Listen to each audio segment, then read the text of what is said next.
Didžiausia vandentvarkos bendrovė Lietuvoje Vilniaus vandenys vandens tiekimu ir nuotekų valymu rūpinasi ne tik sostinėje, bet ir aplinkiniuose Šalčininkų ir Švenčionių rajonuose.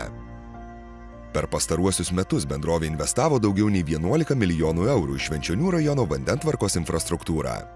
Modernizuodami ir plėsdami infrastruktūrą mes prisidedame prie gyventojų gerovės, suteikdami galimybę prisijungti prie nuotekų tinklų, tiek prie vandentiekio tinklų bei tausodami aplinką. Pastatyta 1970 metais Švenčionių nuotekų valykla yra viena seniausių rajoninių Vilniaus vandenų valyklų. Iki rekonstrukcijos valykla buvo atviro tipo, turėjo sąlytį su gamta. Po valyklos modernizavimo valykla tapo visiškai uždaro tipo, kur visiškai plika akimi nesimato valymo procesų. Pasirinktas efektyviausias būdas, kad būtumėm draugiškiausi aplinkai. Po rekonstrukcijos valykla atitinka griežčiausius šiaurės šalių aplinkosaugos reikalavimus išvalytoms nuotekoms.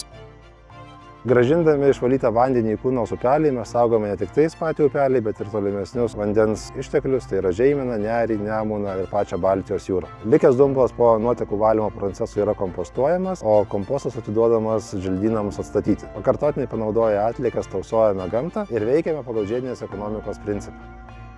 Investicija į nuotekų valyklą siekia 3,7 milijono eurų.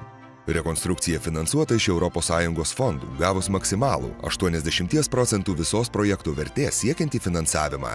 Tarp ilgalaikių Vilniaus vandenų tikslų yra ne tik visiškas valyklos automatizavimas, bet ir ketvirtinis valymas, kuris užtikrins amžinųjų teršalų, teflono, antibiotikų išvalymą.